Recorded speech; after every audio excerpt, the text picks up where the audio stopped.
Hello friends, આજે આપણે બનાવશું વુડ એપલ ચટણી। તો આ ચટણી ખાટી મીઠી એટલી ટેસ્ટી બને છે કે એકવાર જો તમે બનાવશો તો તમને રોજ આ ચટણી ખાવાનું મન થશે।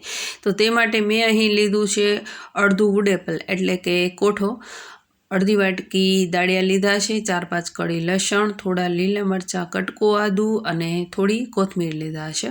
તો સૌથી પહેલાં કોથમીર અને મરચાંને ધોઈ લઈએ અને ત્યારબાદ લસણને ફોલી લઈએ, આદુને પણ આ રીતે તેની છાલ દૂર કરી દઈએ અને તેને મેં બધાને નાના પીસીસમાં સમારી લીધા છે। તો આ ચટણીની મિક્સરમાં હું બનાવવાની છું એટલે કે થોડી સ્મૂથ બનાવવાની છું, પણ તમે ખાંડણીમાં બનાવીને તેને થોડી દરદરી પણ રાખી શકો છો। તો જે રીતે તમને પસંદ હોય એ રીતે તમે આ ચટણી બનાવી શકો છો। તો સૌથી પહેલાં મેં આ રીતે બધી સામગ્રી તૈયાર કરી લીધી છે।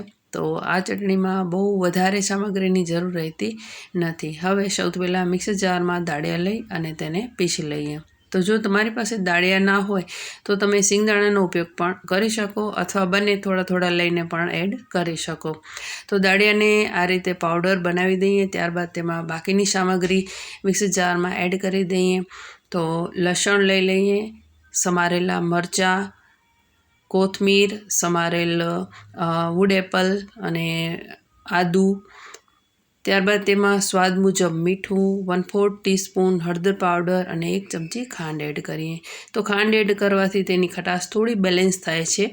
તો હવે તેને મિક્સર જારમાં પીસી લઈએ અને તમને જે રીતનું તેને ટેક્સચર પસંદ હોય એ રીતે તમે પીસી શકો છો। તો આ રીતે દરદરી પણ રાખી શકો છો, પણ મને સ્મૂથ થોડી બનાવી છે એટલે મેં થોડું પાણી એડ કરી અને ફરી પીસી લીધી છે।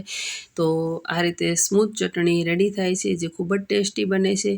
કોઈ પણ સાઉથ ઇન્ડિયન રેસીપી જોડે આ ચટણી ખૂબ જ ટેસ્ટી લાગે છે। તે સિવાય તમે આ ચટણીનો ઉપયોગ ભેલ અથવા કોઈ પણ પ્રકારના ચાટમાં ઉપયોગ કરી શકો છો અને રેગ્યુલર જે પણ આપણું જમવાની ડીશ હોય તેમાં આ ચટણી સાઈડ ડીશ તરીકે મૂકવામાં આવે તો પણ ખૂબ જ ખાવાની મજા આવે છે અને જમવામાં 4 ચાંદ લગાડી દે છે, એટલી ટેસ્ટી બને છે। તો ટ્રાય કરી જોજો વુડ એપલ ચટણી, અને રેસીપીનો વિડીયો પસંદ પડે હોય તો લાઇક, શેર અને ફોલો કરજો। Thank you.